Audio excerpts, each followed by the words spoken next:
égal à égal, comme l'américain, comme le français, comme l'allemand. dana changé de lii ñu jël nii tànk bi ñu jël kaw ca kanam. dëgg la dëgg la. te ñun li ñu nar a pour bu ñëw ci télé bi télé bi di ko xam kenn ko dox. Fleur Madras yow tam ku la bàyyi kii nee na moustique africain moustique africain ba ñu jógee jàmm lii xam nga ni moos ñàkk joma tax ma koy ree waaye neexul di war a dem Europe ñu désinfecté la comme si madame Ba. ñoom man de loolu taxut. on est mal bu ñu mënoon sang sax sanguñu. non mais ñun daal on est mal barré. Macky Sall et ñoom Moustapha Niass Macky Sall sax dafa hérité de cette situation dañoo dafa fekk ñoom Moustapha Niass rey ñu ba ñu dee. Tanor Dieng ñooñu rey ba ñu dee. Macky Sall kay dafa ñëw rek maintenir le cap mais wax dëgg yàlla ñañu escanté ñoom Abdou Diouf ñooñu la xam na ni moos bu liggéeyoon du dem toog France boo liggéeyoon normalement doo leen dem toog ci France. Jesus en tout cas. daa ñëw ni nag da ngeen bon xam ne bi laay maa leen gën a bon doo fi bàyyi. en tout cas madame Ba merci beaucoup contribution bi comme d'habitude am na solo. maa ngi nuyu ñëpp. waaw di wax ni madame Ba démb madame Ba donc yow yaa ngi jokkoo ak Alou Seynou donc mu ngi noonu daal yow je pense que jawul ma lay wax yow xam nga li tax ñu koy def maag yow ñoo ko nekk di def donc yow ci réseau ñi nga nekkal fii aussi koo ci mën a mobiliser ce sera une bonne chose. maa ngi nuyu donc actuellement Adja Aminata Tall moom jigéenu al Assane la Adja mënuma la woo maa ngi lay jéem a woo parce que nekk gu ñu ami essayé naa la woo ma you are not connected madame Adja Aminata Tall woo ma comme ça ma dugal la nga témoigner ci suñu frère bi Al Assane muy nit ku baax nit ku am yar nit ku am teggin vraiment man li ma gis ci moom ça fait quand même war na ma au moins 1 an ba may correspondre ak moom di échanger ak moom ay documents tu vois ay documents ak yeneen di wax ni que on me signale que les cheminots Thiès yi ñu ngi nekk en grève ñoom ils ont fait une marche de contestation à Thiès benn dëkk ñaari gaar parce que on leur demande ils demandent des arriérés de salaire ak ay mesures d'accompagnement yoo xam ni ligne de crédit 10 milliards rek la soxla cheminots yi léegi Macky Sall mu ngi préféré TER boo xam ni qui désenclave rien nothing qui you know qui désenclave rien qui sert pratiquement qu'à renflouer les caisses de l'État français ok so what we need li ñu gën a soxla mooy le train désenclavé Dakar faire de Dakar maa ngi koy wax chaque jour maa ngi hors sujet mais tey dañuy waxtaan rek hey Malika maa ngi lay nuyu Malika mu ngi doon woote sànq xaaral ma dellu ci liste bi xam naa je vais l'appeler pour dugal ko bu fekkee ni delluwul ci liggéeyam mbokk yi di wax ni que donc ñu ngi toog pour dajaleel y a un train je pense y a toujours quelques vieux trains di wax ni que xaalis boobu Macky Sall def ci TER bi bu ko defoon ci axe boobu noonu ba ci ma ko hello Malika I'm still on in my live on Facebook I don't know if you want to talk to our fellow citizen. Yeah. Assalamu alaikum everybody. Nanga def. Maaleykum salaam Malika na nga def. Nangi. yaa ngi ci jàmm. Salaam. Alhamdulillah. Yeah, I was just calling you to say hey and just say, you know, I heard Asani on your show yesterday. And, you know, I was just happy to hear him on there and I talked to him today. And I was just calling to just say, you know, say hi and check on you and say what's up. Say summer guys.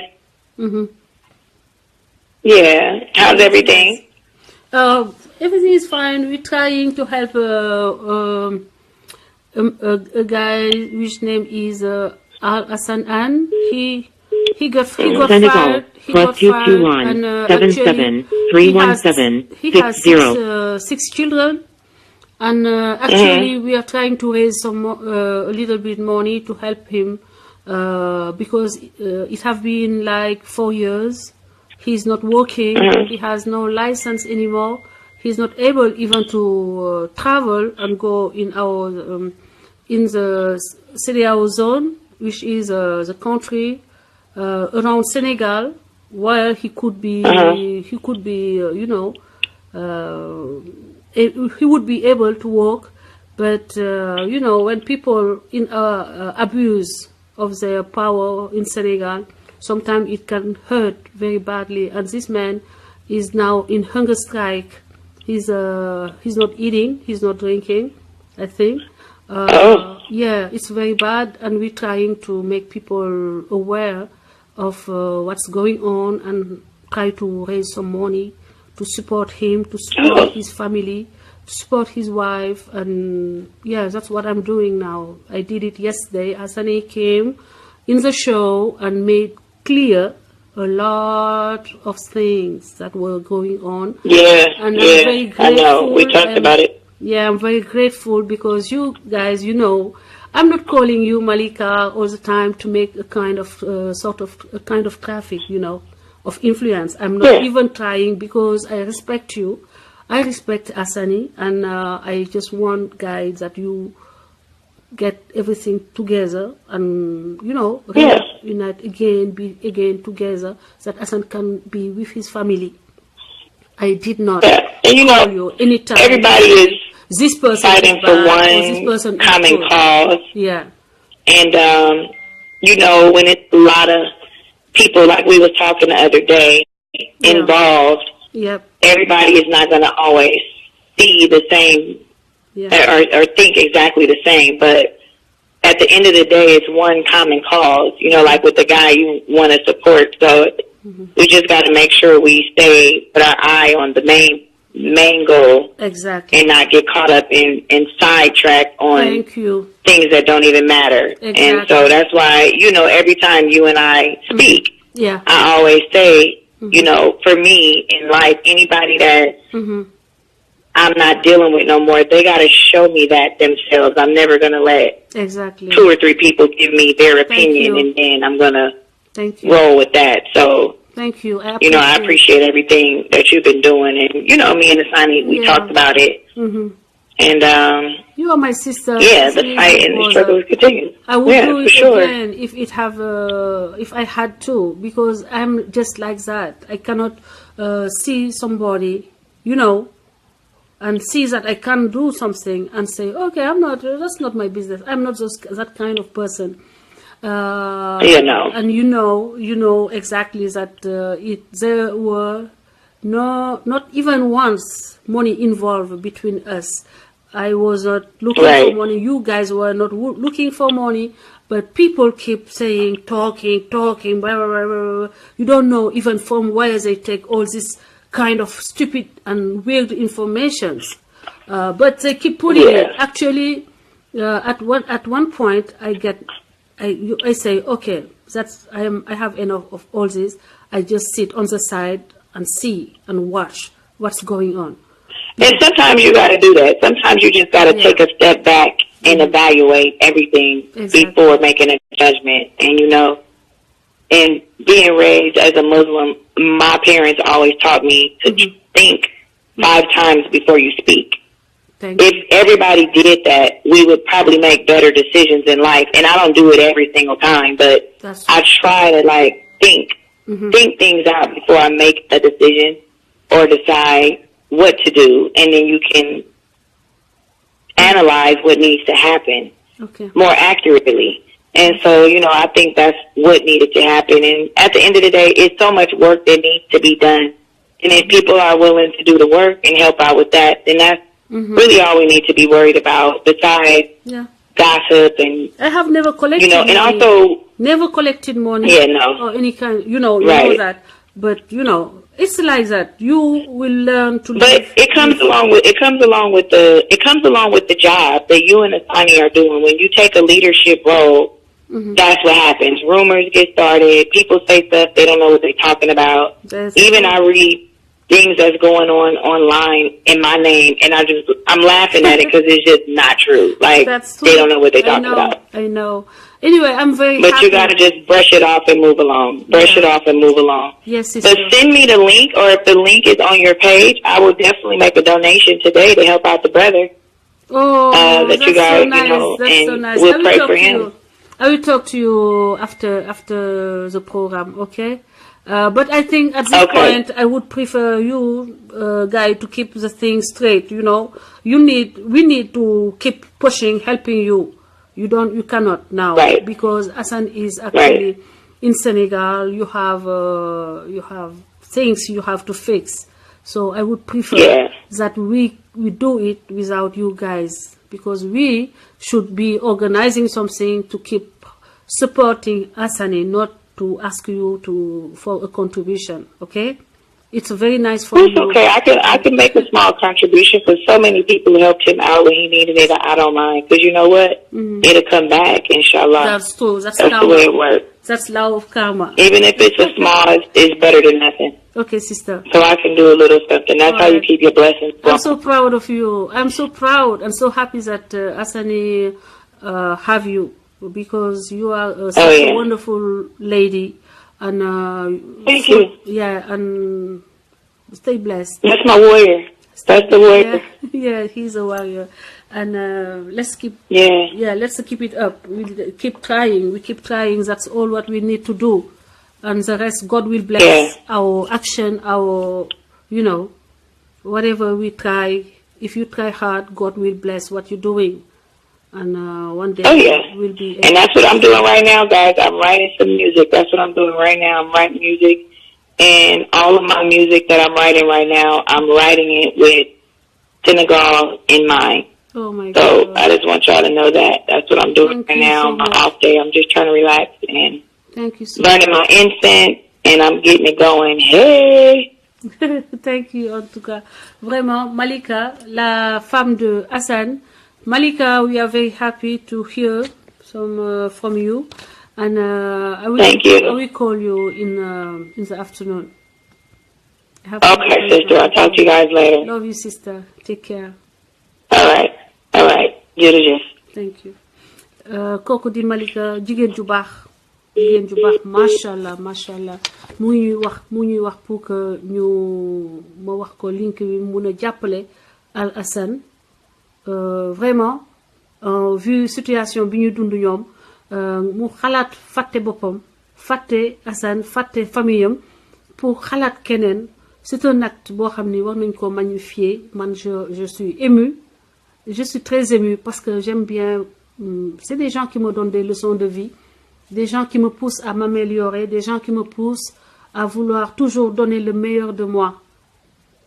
Ñu mel ni Malika, ñu mel ni donc Rosalie, ma sœur bi may woo léegi mu nekk jigéen ju am jom. Voilà, c'est Malika, respect. Mes respects, Malika. Malika, tu es une grande dame. Wow. Mes respects. I am, you know. Wow, je suis émue, hein. Je suis émue. Malika, que Dieu te bénisse. God bless you. Am na yu baax. Àddina bi am na ñu baax. Et je préfère ma jiital di xool ñooñu ñu baax ñi plus que di xool ñi nga xam ne bu ñu xëyee suba ba jant soo bu nit ñi di wut di liggéey lu baax ñoom ñu ngi wut luy tilimal nit wala luy yàqal nit wala luy di fenal nit ñi rek di dajale. moo tax da ngay gis nit dajale xaalis bu mel noonu boo ko jëlee nga liggéey ba bëgg a dee nga liggéey ba bëgg a dee xaalis boobu lakk ko, c'est-à-dire que da nga koy jëndee oto ba tàkk. te damay wax man képp ku ma laal da nga koy gis. xaalis bi da nga koy jëndee oto ba doo xam lu koy yàq mu yàqu nga tabax ci kër da ngay xëy ndiraan ñëw toj kër ga lu bon doo koy def munoo ci am xaalis mu barkeel. Sister Rosalie maa ngi lay woo, Sister Amina maa ngi lay woo, sa réseau bi baaxul, déplacé wul. bàyyi leen doomu jàmbur di dund ci doomu réseaux sociaux yi di créer ay ci limal doomu aadama ngeen yaakaar ni xaalis boobu dina lew.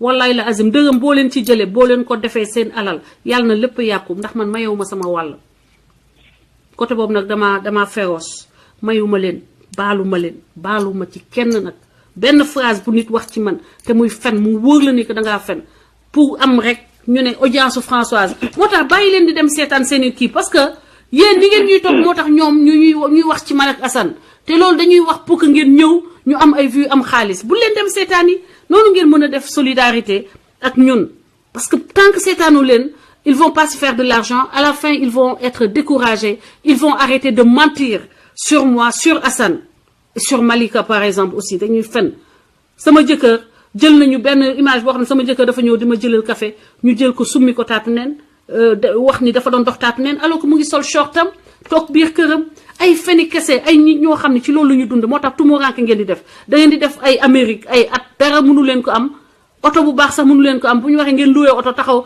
bala taxaw ci oto jàmbur di photo wu man et puis li ma ci gën a soog mooy léegi dafa mel ni mère au foyer dafa nekk crime Marème Faye du mère au foyer lan la manqué man mère au foyer la femme au foyer lan dama ñëw di leen ñaan xaalis mbala dama nuroo ku manqué xaalis mbala ku manqué lu muy defee kii non c'est clair ma mère est plus forte que leur mère sama ndey ba muy liggéey ñoom seen ndey liggéeyul ndeyu Assane Diouf ba muy liggéey ñoom seen ndey dafa doon nelaw nañu bàyyi nit ñi oui je vais donner les noms de ces menteurs am na ci ñoo xam ne da ngay wax ak ñoom ba nga foog ni ay nit ñu sincère lañu ndekete yoo xaalis vu lu mu leen jagal nañu ñu jóg ci saa si xam nañu doo caaxaankat waaye dinañ la fenal parce que xam nañu bu ñu defee titre bi na ngeen seetlu live am na ñoo xam ne live début live bi ba fin wu live bi dañu ne France dinaa wax ci moom ba fin wu live bi ñu wax lu tuuti pare live bi vue yi la ñu doon soxla sama tur la ñuy utiliser pour am vue ñenn ñi lu YouTube Françoise Hélène Gaye dinañ ko def ci titre bi parce que dañoo xam ne bu ñu defee titre bi rek Françoise Hélène Gaye sama followers yi dinañ dem seetaani mais lan moo tax mënu leen gëm seen bopp ngeen gëm seen liggéeyu ndey ngeen def seen yëfu bopp bés dina ñëw boo leen liggéeyee dur di ngeen am li ngeen soxla mais di lekk nit ay dëmm ngeen laa wax surtout bu leen ko seetaan dëmm la daf may lekk chaque jour day dagg sama yàpp di lekk chaque jour dëmm la kooku dëmm la du nitu dara te day def double manteau ñëw wax waaw kii nii xoolal bu leen ko seetaan ay vues lay wut fu ma munti posté sama tur bu leen ko seetaan parce que xamuluma dara je ne vis pas d'allocation familiale man jotuma état fayaluma allocation sama jëkkër moo ma yow samay doom assurance santé lépp sama jëkkër dégg nga sama këru bopp laa dëkk donc na ngeen ma bàyyi ak seen waxu dof ak seen iñaan ay baadoo lay bon man fayuma social de RSA social fayuma bàyyi leen di wuttu ci Assane Diouf ak ci Françoise Hélène Gaye ay doomu jàmbur la seeni yaay dañoo liggéey moo tax yéen ngeen toog di wax ci ñoom góorgóorlu leen liggéey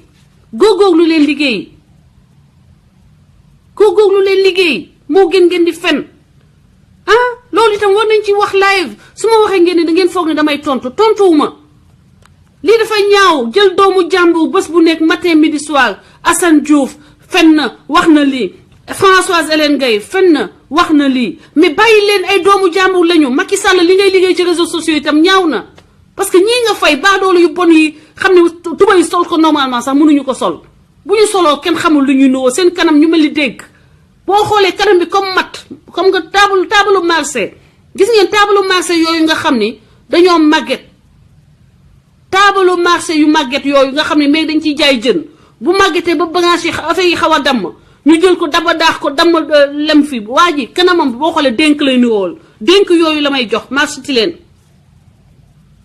non bu leen reetaan xool leen ko rek kanam bi comme matt loxo yi comme matt bu defee ni loxo yi ci caméra bi mu mel ni matt ay matt lañ ko pooseel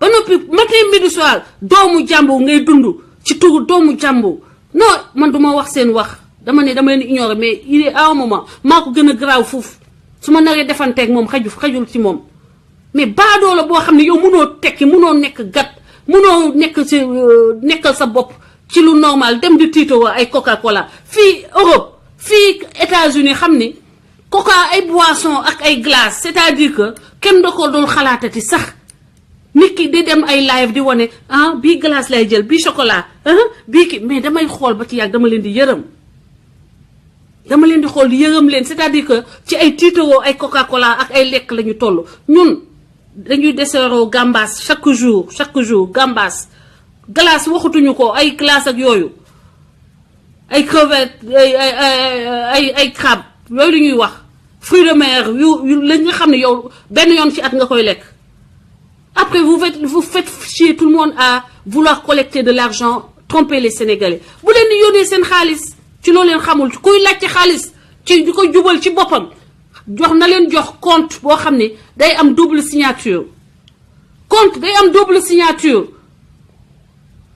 mais na ngeen bàyyi fi réseaux sociaux yi ngeen yaakaar ne wutukaayu xaalis la fii bénévolat la xaalis da nga ciy sonn da ngay am formation am xam-xam waaye ñu dugal la ci benn agence nga nekk monteur di dajale ay pièces ordinateur pièces yu ndaw yooyu nga xam ne tubaab yi mun duñ ko kii ñu jox la ngay monter ay pièces ordinateur boo génnee ne man damay dugg sa ordinateur koo wax nga ne dafay dugg sa ordinateur les vrais benn hacker au monde du wone kanamam di wone ni mën naa lii parce que c'est un délit menace ya muy def sax c'est un délit bu doon vrai technicien la loolu da koy xam pour te dire boo leen dégloo nit ñi rek boo jàngee tuuti am tuuti culture générale nga xam ne day fen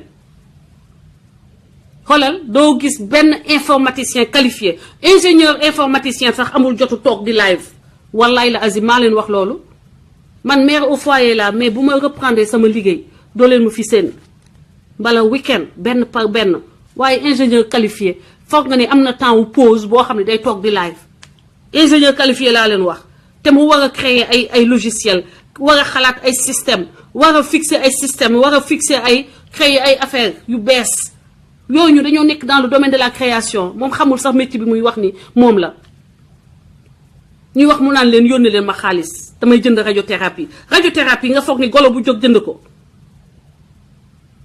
radiothérapie ngeen foog ni golo gu jóg xam fu ñu koy jëndee ak fu ñu koy jaayee bàyyi leen yi leen di truander ci Facebook bi dañ leen di truander di utiliser sama tur buñ leen truander wul utiliser sama tur di leen truander di wax ay radiothérapie te duñu wax ci Macky Sall na ngeen seetlu loolu lan moo tax ci ay wax yu amul benn njëriñ sénégalais moom la ñuy wax toujours bàyyi leen dem di leen seetaani parce que yéen ngeen dem seetaani leen parce que xam nañu ñun ñoo leen ñun vous nous aimez bien donc vous aimez nous suivre léegi ñoom dañ leen di xëcc foofu ñun ñooy appart maanaam ni ngay jàppee jën ñun ñooy appart yi dañ leen di ne waaw Françoise lay waxal tey yéen ngeen daal di ne kaay ma xool yi lan lay wax ci Françoise mu toog mais boo leen partagé wul du ma kii parce que comme affaire bi vu la boo leen partagé wul du ma wax boo leen partagé wul du ma wax ñuy xaar yéen ngeen toog di xaar dafa nag a wax dafa nag a wax ci Hélène kon naa toog dafa nag a wax ci Assane Diouf kon naa toog dafa nag a wax ci Hélène mu téye leen ba fin wu temps benn phrase lay wax ci man te ay duul lay doon loolu ngeen war a bañ bu leen dem seeti kenn koo xam ne dañ may utiliser comme appart parce que man su ma setul woon du ma fi toog presque 10 ans mënuñu génne dara si man parce que je suis une femme normale une sénégalaise normale bon teint ña ma xam comme kii may dugal ni sama sœur Amina Rose Tavares mën na wax dara ci man waaye ñoo xam ne maag ñoom bokkuñu sax waxuma la cours école bay bokk classe bokkuñu sax école parce que mënuñu fréquenter même école yi. WhatsApp audio. ñooñu buñ leen di woo ngeen di dem di leen déglu di leen may tuuti ñuy faj seen ego parce que problème mu ego la ñu am ci man la ñuy fajoo mais dëmm la dama la ne dëmm la waa jooju ay dëmm la ñu. sister Amina une digression. allo sister ça va. maa ngi nii rek sonn ci Sénégal ba mel ni ku ñu liggéey mel ni ku ñu nattu. j'imagine mais nag yàlla baax na yal na la yàlla fay liggéey bi ngay def pour Sénégal. amiin sister maa ngi démb am na lu ma wax ba jël la à témoin. Par honnêteté intellectuelle il faut que me préciser ko. ba may former ay enseignantes au primaire c'était pas tous les au cours Sainte-Marie de Anne du enseignantes yëpp laa doon former c'était les enseignantes du primaire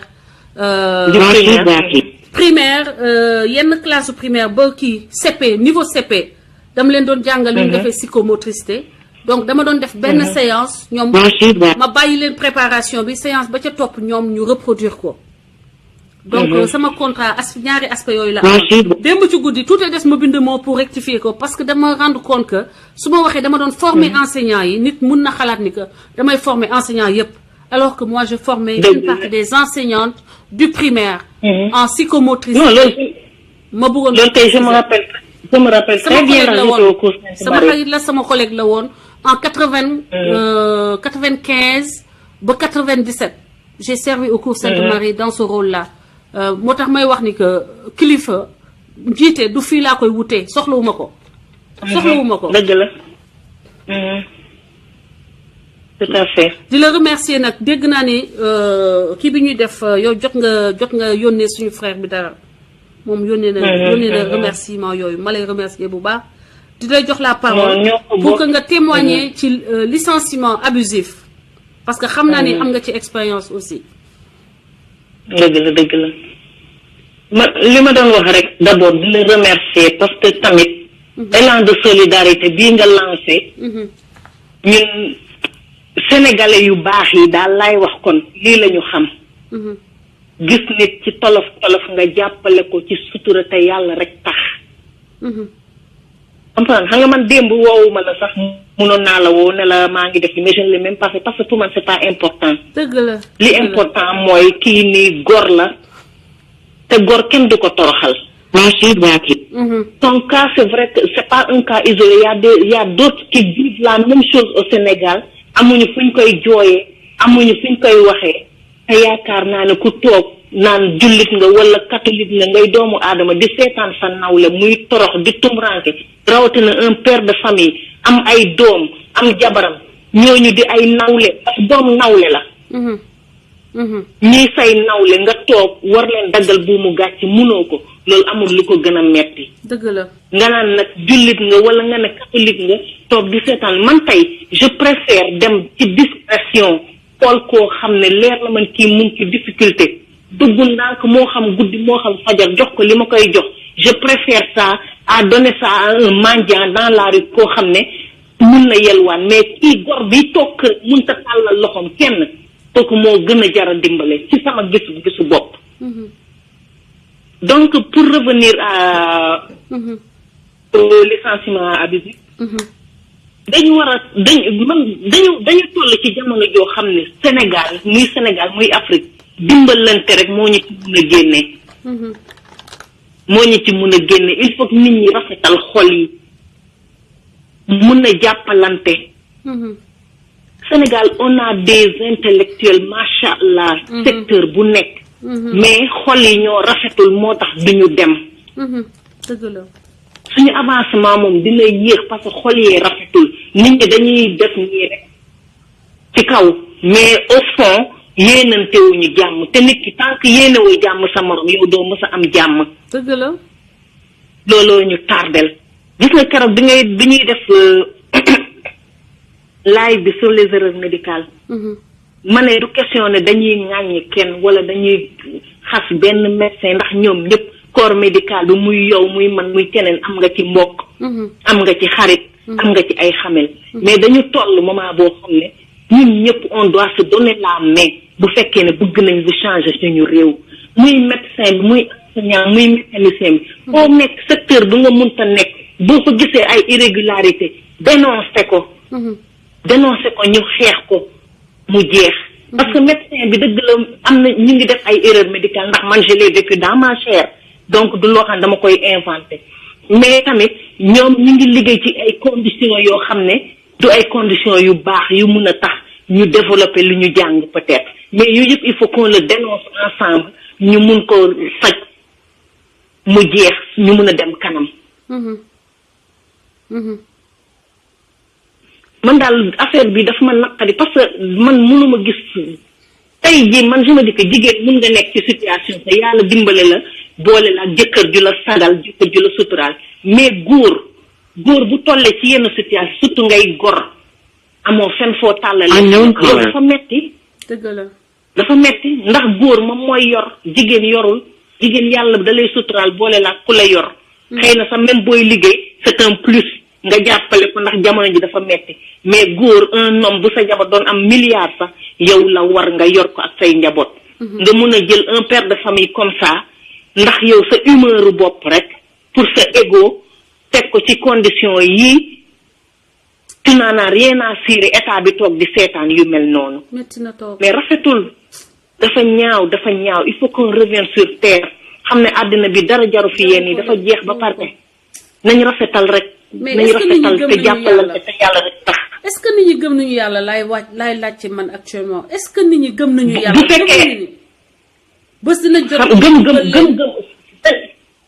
Sénégal de mun naa la ci wax leen gëm lu yàlla bi moo fa ëpp gëm yàlla gu dëggu loolu moom man je le dis haut et fort parce que yenn yi munoo gëm yàlla ba pare ne yaa ngi koy def munul nekk munut a ànd mais man je me dis que ñàkk classe de weesuwul góor ku la romb nga bëgg ko ci ñàkk classe la bokk comme ci jigéen aussi nit da ngay am classe am loo gëm dëgg la comprendre nga mais boo toogee jël diine ji mbubboo ko yow sa dara matul sa jabar di toltolaat nga dem naan da ngay takk keneen teg ko ci sa njaboot googu di torox léeg-léeg sa jabar mooy daw ba dee pour lu mu dundalee njabootam mais loolu fan lañ ko teg ban diine moo ko wax ban non il faut qu'on soit raisonnable il faut être raisonnable c'est que yenn débat boo ci duggee dañu naan jigéen nga moo tax mais du question jigéen il faut être réaliste et raisonnable dëgg la du question jigéen nit da ngay am classe te man góor gu am classe du question mën nga takk sa ñeenti jabar mais na fekk nga mën ko te tamit na nga sóoraale ne parce que amul benn jigéen muy sama yaay samay maam ak man mi ak keneen ku la ne bëgg naa wujj waxu la dëgg dafa ñàkk pexe mais kenn bugg ko te toroxal nit weesuwul teg ko sa kër ba pare dem jëli keneen indi ci kawam toroxal nit mënul weesu loolu donc nañ seetaat suñu bopp góor ak jigéen ñëpp si on veut redresser la barre mais buñ nañ bàyyi di mbubboo diine ji di seet li leen arrangé ñu di ko ci def lu leen arrangé ñuy sonal nit ñi kenn xamul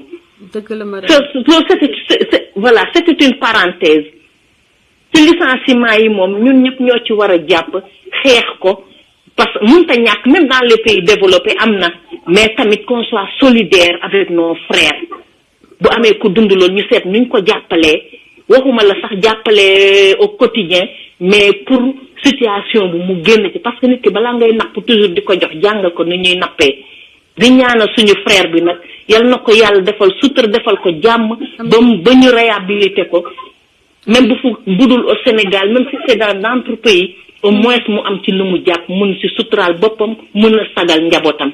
dëgg la sister merci amin voilà amin kontaan naa trop sister kontaan naa contribution bi am na solo jàpp nga ci côté yëpp donc amin xanaa sa xol war na sedd Alassane kooku di sister Amina Rose Tavares depuis l'Italie sister je te fais un gros bisou et on se reprend plus tard. Ok, tout à l'heure. Okay. Bye bye. Voilà, donc di wax ni que on essaie de créer benn genre élan bu amee cas yu mel ni ñu toog jéem a rassembler les bonnes volontés ñu jàppale donc ki nga xam ne ci biir communauté bi dafa soxla solidarité compatriotes yi. Amina maa ngi lay woo mais jàllul ba tey Amina Adja Aminata Tall donc ñu delluwaat mbokk yi je pense que Babacar Mbaye wooteel yow nga tëj waxtaan bi je prends un dernier intervenant après waaw société intérimaire yi déjà am na ay information yuñ ma jox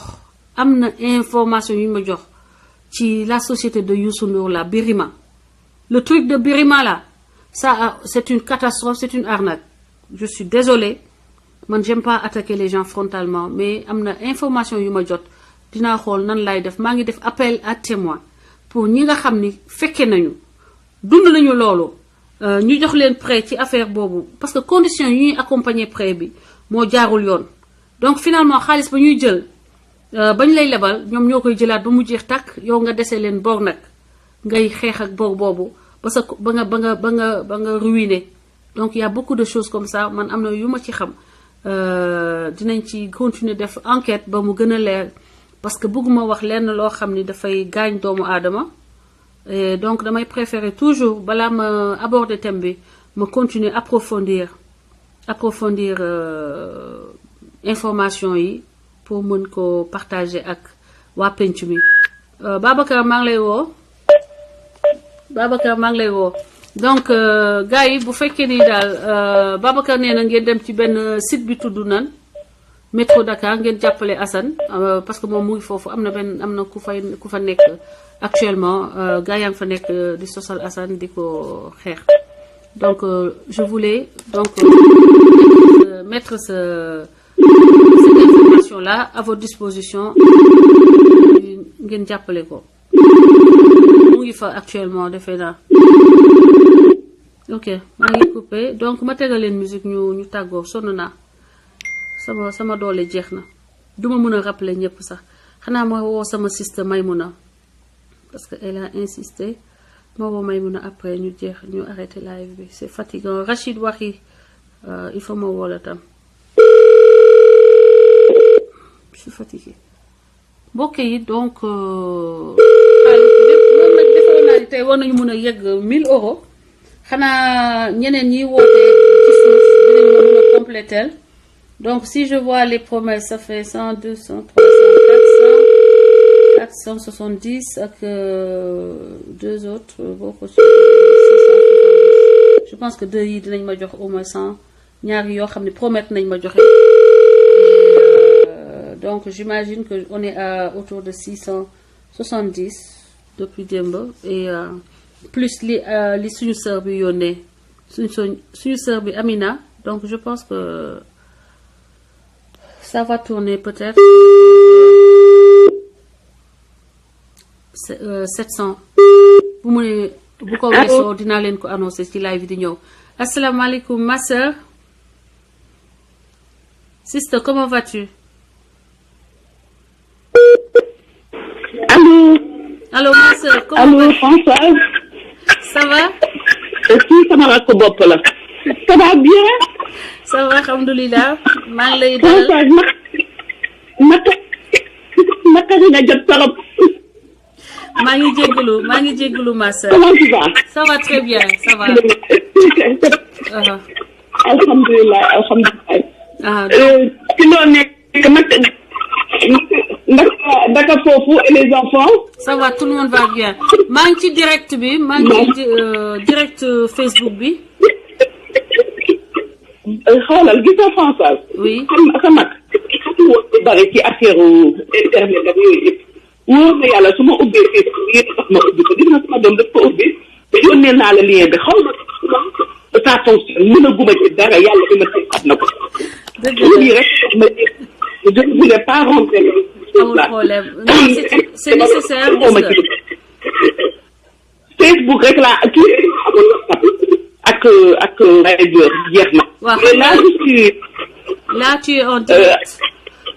Tu es en direct sister ci pencum askan wi maa ngi lay jox donc maa ngi lay jox la parole nga joxe sa contribution. sama contribution ndax man li ma bëgg. waaw li ma bëgg ay jàmm ci waxtu bi jàmm laa bëgg si góor Françoise. yow yaay joor mooy yow yaay laa baroon mooy yow yaay reen mooy yow yéen ñëpp ay jigéenu Assane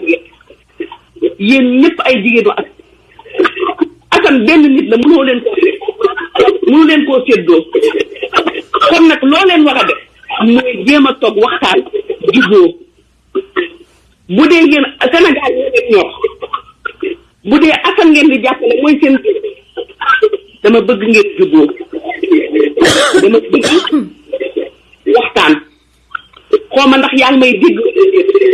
maa ngi lay dégg kay. Françoise. suivre ma woon qu'est-ce qui se passe mais man li ma soxla loolu laa soxla pour le moment. ok ma sœur loolu la ñuy def dégg nga loolu la ñuy def bul wax dara incha allah. waaw loolu la ñuy def merci beaucoup. Françoise live. nang ma woo. parce que man dama tëdd nelaw loolu mooy sama but te incha allah maa ngi ñaan yàlla may ñu ci nekk ba Assane fi mu bëgg a àgg yàlla àggale ko fa. amiin li mu bëgg ci Sénégal ñëpp ñu àndandoo xàccandoo dóorandoo. ok moo koy sottal de. ok compris, sister. Tu me fais comprendre? Oui, on a compris. Merci beaucoup. Merci. Merci, François. Merci. Merci. Voilà, donc on continue. Donc je vais rappeler notre frère, sama benn frère, bu ma naw, bu baax a baax, le journaliste Gorgui Wade Ndoye mu nekk directeur mu nekk ONU, nekk aussi directeur au Continent Premier, benn magazine bu mu yor. Di nuyu Mathias kooku sama kilifa la sama abe ñaanal ma de ma ñaanal yónnee ma ay bénédiction ma def siñ dëkk Maguette maa ngi lay rappeler sister. Allô, oui, mon frère. Oui, comment vas-tu? Mais tu es en direct là ou bien? Je suis encore dans le direct, je vais finir tout de suite. Ah d'accord, on se rappelle alors après. C'est juste pour voir comment je peux contribuer à ce là de solidarité. Merci, ok? Merci à tout de suite. Merci. Gars yi donc ku ma woo ak ku ma woowul ku duggul ku ne xam ngeen ni li tax ma toog fii depuis démb c'est pour ñu lever ay fonds pour suñu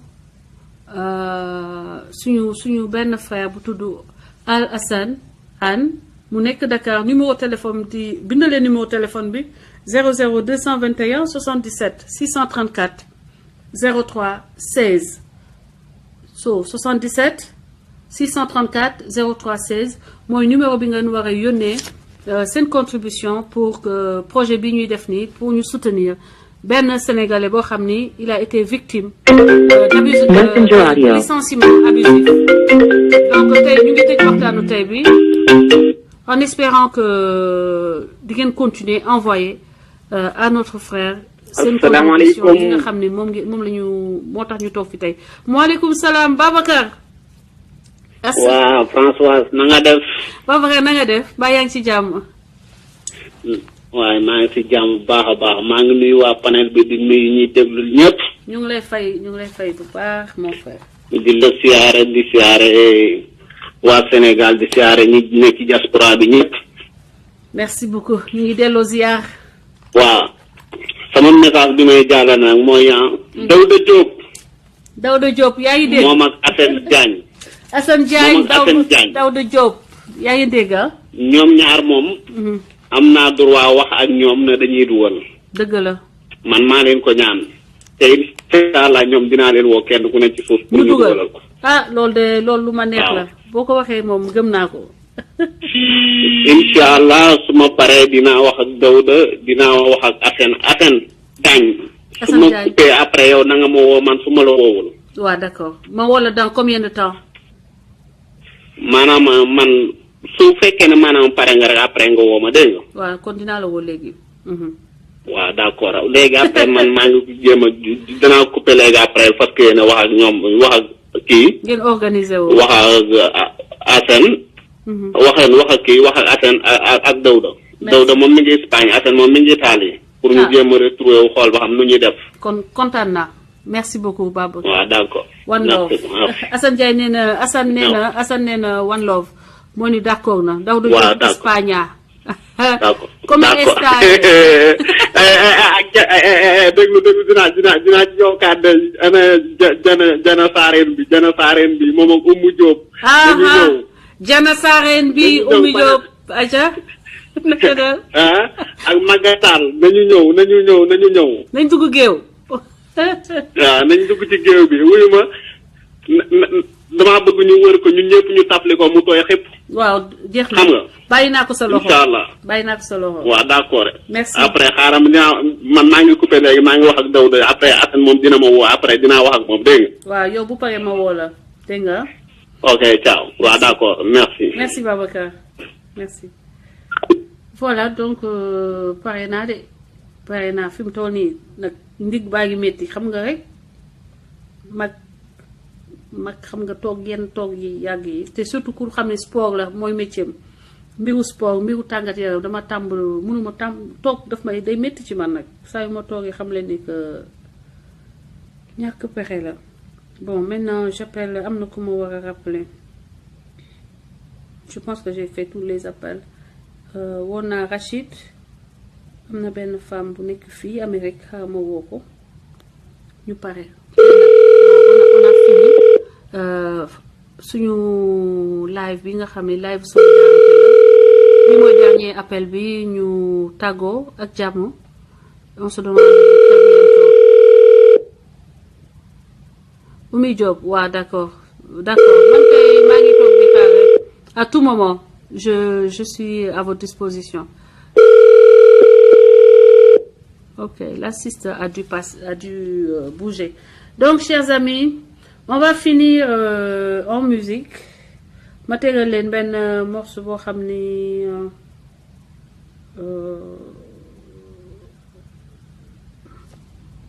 xam xool ban musique laa leen tegal musique bu xumba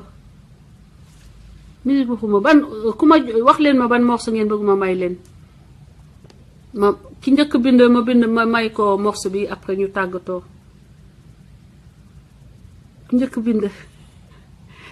bind rek Bambi Gandega Camara bonne soirée à toi aussi Wally Seck xamoon naa ne Wally Seck lañ may demandé ban Wally Seck nga bëgg yaay Fall gis nga Wally Seck am nga popularité de waaw machallah Wally ça c'est une bonne chose hein. Wally Seck ban Wally laa leen di tegal wax leen titre bi Rigo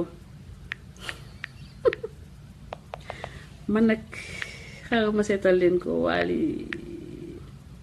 Seck Rigo est-ce que xam naa ko sax est-ce que xam naa morceau bi man mi mooy loolu de je suis pas très ok. asalaamaaleykum. waaw salaamaaleykum. maaleykum salaam. kookan la. Hélène Daouda Diop Espagne. Daouda Diop yaa ngi ci biir kër gi gars yi nee nañ dañ lay réunion sànq de pour que ngeen yónnee. waaw ngeen dugal loxo yi ci poos yi. waaw gis nga Babacar de. Babacar de dugal na leen Babacar Mbaye borom mer kàddu gi. mu yaa ci gis nga de ah. waaw mais. non mais kontaan naa ci yéen gars yi kontaan naa ci yéen. non barke Nabil Moustapha maa gën a kontaan ci yow mais gis nga bu la neexee nga laaj ko Babacar man xam nga ne laa koy wax. waaw. nee naa ko man Babacar mu ne aman ko man live yépp live Hélène laa ci mën a toog seetaan ko wallahi la ci toujours dama ko koy wax. jërëjëf merci beaucoup. bu sonn. merci beaucoup te xam nga ni. Daouda kontaan naa xam nga ni diggante Thiès ak Ngaye Mexe benn la. waaye dëgg la wala du dëgg. dëgg bu wér pe nga wax. man tam papa waa Ngaye la quoi. Ngaye Mexe. waaw. Ngaye yow sama xam naa ñàkkul sax am naa fa ay racines. man mi sant Ngaye ci angalu Ngaye bi fi ñuy jaayee beñe bi. Badou da ngaa namm beñe bi. beñe bi non namm ko parce que bi ma jógee Sénégal ak léegi yàggul. ok en tout cas. mais namm naa ko de parce que Sénégal moom boo fa jógee donte benn fan sax moom na nga koy namm. waaw gaa léegi nag fi mu toll nii xam nga nu ñuy def dañuy tëj waxtaan bi léegi ma may ñu benn lépp benn maye. benn maye. waaw. ma xool fu may jaar waay benn maye ñu tëj waxtaan bi. benn maye. waaw fu ma ko maye bu ma war a jël waay. ndax ma bett de waaye day maye de. am nga say kii. xamoon naa si dara daal di ñëwee ma ko xaw a fàtte. waaw d'accord beneen yoon dinañu def beneen live après boo duggee. jeex na mais gis nga loolu Babacar wax sas na ko man insha allahu rabbi. man lépp lu ma ci man dinaa ko def ndem soom na yàlla quoi parce que.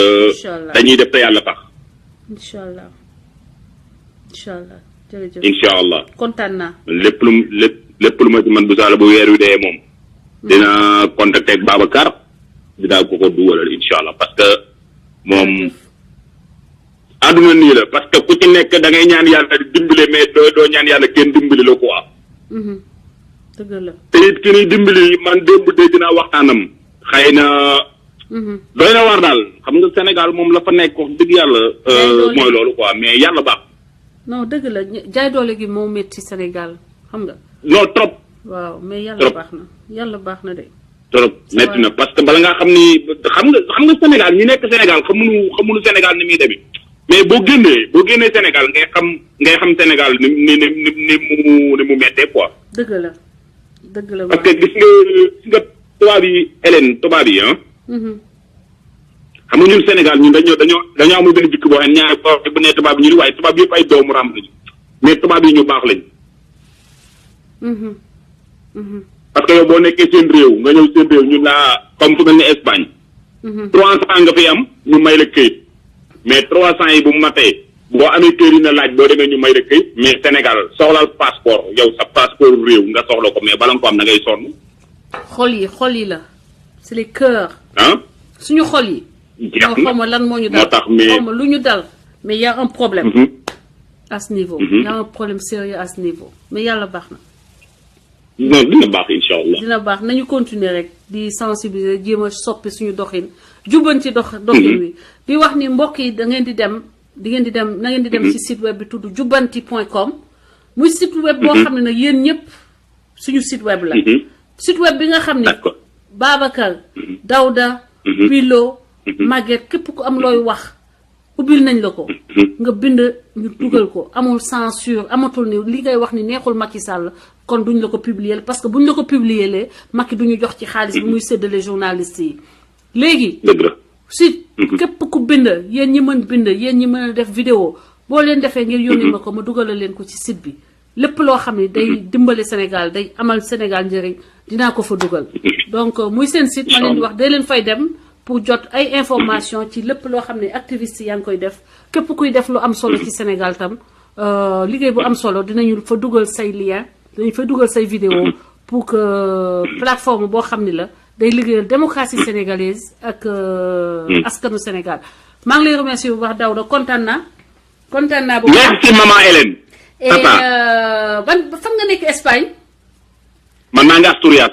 Astoria foofu xaw ma mais xam naa ni man xam naa Barcelone. xam naa Mallorca. Barcelone dama doon dem souvent. Barcelone nag xaw nañoo sore man fi ma nekk ak Madrid 6 heures de temps la ko car bi daw. foofu sori na Astoria mais Mallorca tam. ñun côté Bilbao quoi mooy côté Bilbao. ok yow kon xanaa ay Mallorca mooy gën a jege ci yow Mallorca. non Mallorca Barcelone ma gën a jege. Barcelone gën a jege. waaw. oh ok. je n'ai aucune idée parce que Mallorca boo paree ba avion ngay jël. all right en tout cas anyway kon yoo xam naa ne xëy na dinañ mos a tase Sénégal wala rencontre dinañ def rencontre incha allah gars yi ngeen jógee. incha allah tase benn place muy New York wala muy Paris ñun ñëpp ñu toog waxtaanee Sénégal xamante. incha allah saafante gars yi àndandoo joxante loxo liggéeyal Sénégal. unknown caller. te yàlla tax. jërëjëf non dina baax. merci beaucoup. dina baax incha allah. merci kontaan naa ci yow nag. maa la raw. billahi ca kaw ca kanam rek ndam rek incha allah. jërëjëf merci. ok Hélène. allez bye bye. ciao. Ousmane Sow mon frère maa ngi lay nuyu welcome. asalaamaaleykum ki ci ligne bi. asalaamaaleykum. ok donc ma woo Maguette ñu tëj waxtaan wi waaye Maguette yow sama sœur danga rek am classe doo ngay toog rek di xaar ma rappeler la yaa ngi jàpp ci liggéey bi bu baax a baax sister asalaamaaleykum sister. waaw te namm naa la. jigéenu Assane. man maa ngi nekk mais maa ngi doog a dugg ci live bi de. waaw damay soog wàcc nii. dangay doo wàcc. waaw. donc ma woo la après ma woo la ci suuf. waaw d'accord maa ngi lay suivre. allez bisous. mais namm naa trop nag. dinaa la dégg mais dinaa la woo léegi sama pare. incha allah ok sister bye bye bisous. voilà donc on a fini cette émission live bi tey bi xam ni dañ ko doon jagleel suñu frère compatriote boobu tudd Al Hassane Hanne numéro téléphone 77 634 03 16 ñu doon ko defal levée de fonds doon ko dajalee xaalis parce que dañ ko licencié abusivement pendant 4 ans muy débrouillé wu ak njabootam c'est un père de famille de 6. damay kii gars yi donc numéro yooyu ma wax dootuma jël kenn numéro yooyu ma wax dem leen yónnee xaalis à ces numéros là sonn naa je suis fatiguée. Yeah, Oumy tu es partant partante. asalaamaaleykum. salaamaaleykum. waaleykum salaam sëñ bi na nga def. finalmente François. Wow, mi dispiace no, Mi dispiace, sì. Per 3 mesi ho provato, però non ho mai preso, sempre occupato. Mi dispiace tanto, però adesso sei... Sì, lo so. Con Grazie me? mille, tutto bene?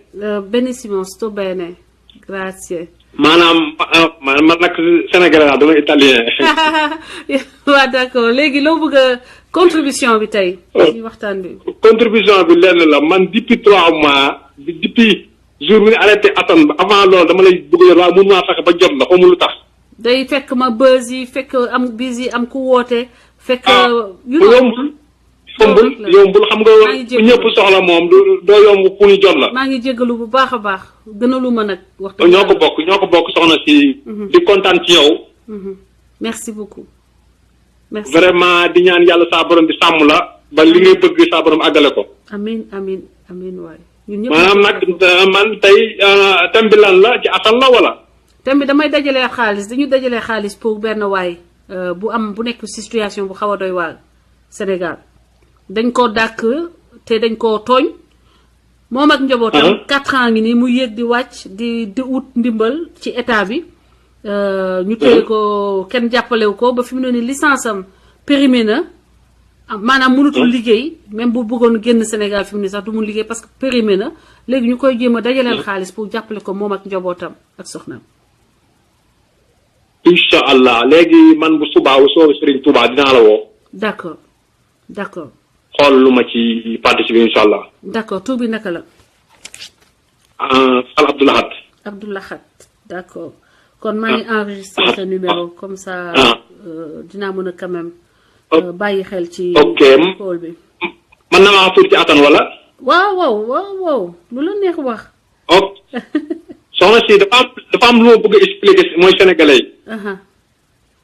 xam nga fii Italie. dafa amoon benn nit boo xam ne comme Assane Diouf la moo la fële woon.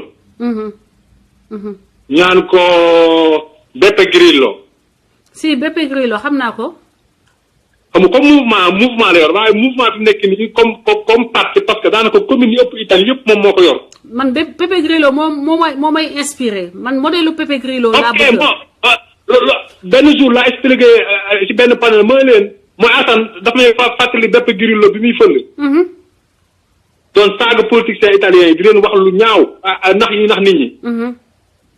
tey moo réglé politique Italie fi mu nekk nii tey daanaka commune yu mag yëpp moo ko yor ay Torino ay commune yu mag yëpp moo ko gagné te mouvement la. xam naa ko bu baax dama koy suivre damay suivre. pourquoi pas Sénégalais yi mu ñoo gëm ku mel ni Assane Diouf mu génne ci situation ñu nekk. mooy Sénégalais bu ñu amee tuuti discipline.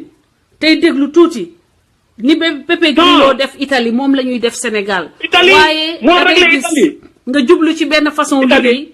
nit ñi duñu comprendre nan lay demee dañuy ñëw yàq. yow dootoo mën a liggéey te ñoom duñu mën a dem. loolooy problème mu Sénégalais. man léeg-léeg damay mer quoi dama ne. mooy Sénégal yi nga xam ne ñu ngi nekk Sénégal dana mën a bàyyi ak Macky Sall mu def lu ko neex parce que Sénégalais yi da nga leen di yee waaye dañuy nelaw. Beppe Grillo de man dama koy suivre depuis. ay 2000 moom instant bi xam nga Italie ñi ngi war a dem élection ñoom ñi ngi tànn seen candidat bi nekk ni pour war a nekk premier ministre Consiglio ma xam loolu gis nga Beppe Grillo première année bi mu fël la am na erreur yu mu def bu du woon loolu première année bi sax moom premier ministre bi moom moo ko naroon a teg xam nga Beppe Grillo lu mu commencé dara taxaw ci via yi rek di wax nit ñi di ko seetaan ci marché yi place bu marché yi. xam nga boo leen ma dégloo on va faire un modèle comme Beppe Grillo. mais loolu discipline la laaj. nit ñi bàyyi seen i ego bàyyi seen i intérêt personnel xam ni que lii pour Sénégal la du pour man te chaque jour ñu wax ko du pour man c'est pour Sénégal. dafa am lu ma bëgg a wax soxna si dama bëgg mooy sénégalais yi ñu yeewu xam ne politiciens yi xam nga ay kalaasu Macky Sall ñëwoon pour def dañu ko pour taxaw pour yàq Sénégal xam nga Sénégal yi dañoo war a yeewu bàyyi seen nelaw bu metti bi xam nga parce que ñoom ñi nga xamante ni ñoo yor réew mi tey amul kenn koo xamante ni mooy sa doom mi ngi Sénégal ñun ñëpp seen doom ñi ngi ci Amérique ay Europe di jàng léegi Sénégal yi nga xamante ni xoolal xale bi faatu démb barki démb Pikine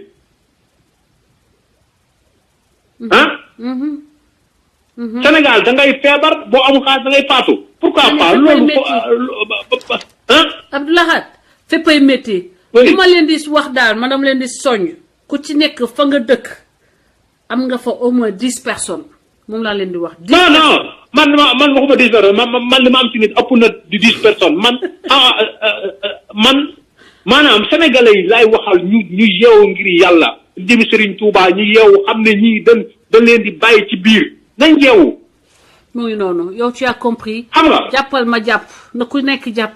on va changer on peut changer ce pays mais loolu. te dégluwante.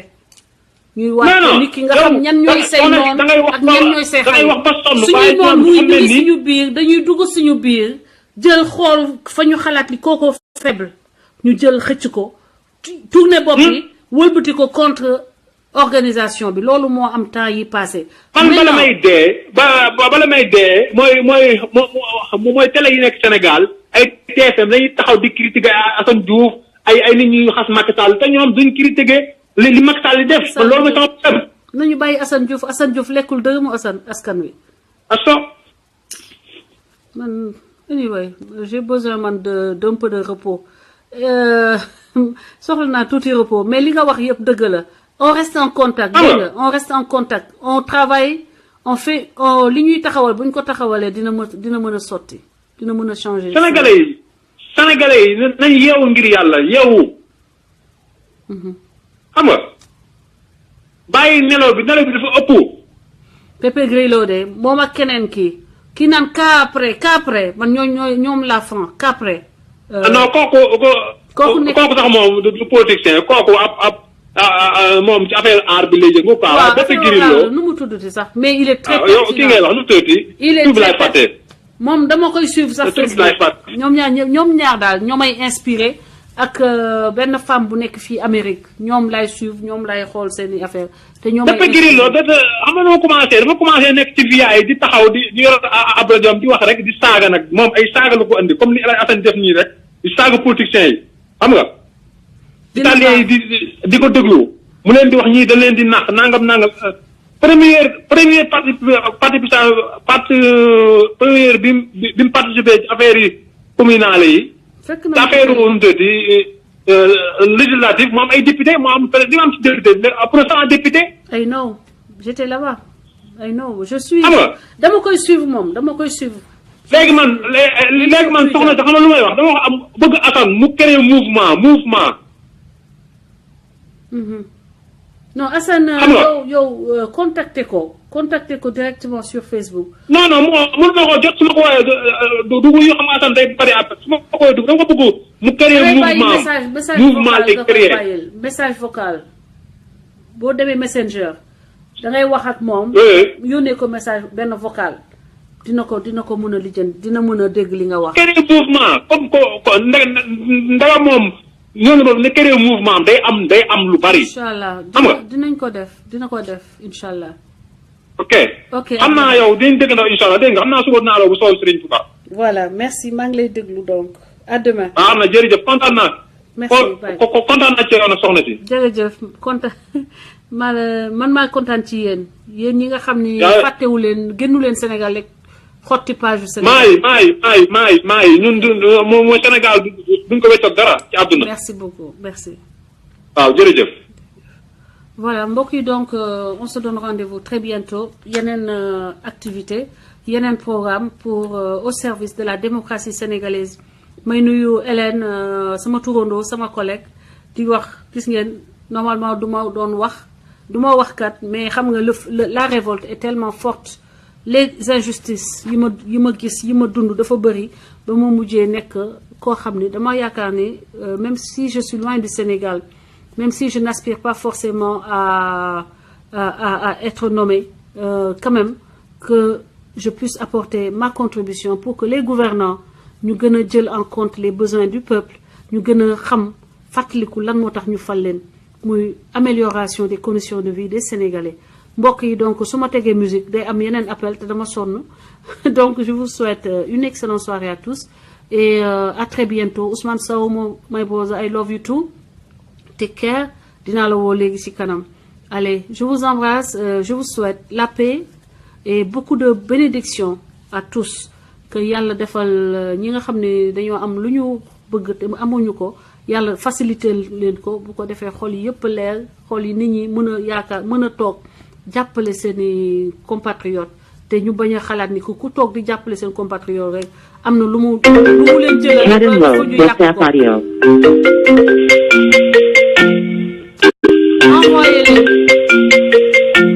envoyé leen du ma mën a continuer kii bi envoyé leen xaalis bi Al Hassan Hann Hassan bi da ngeen koy bind ak H Hassan bi dafay am H am E à la fin Hann bi c'est HANE donc numéro de téléphone 77 634 03 16 excellente soirée à tous merci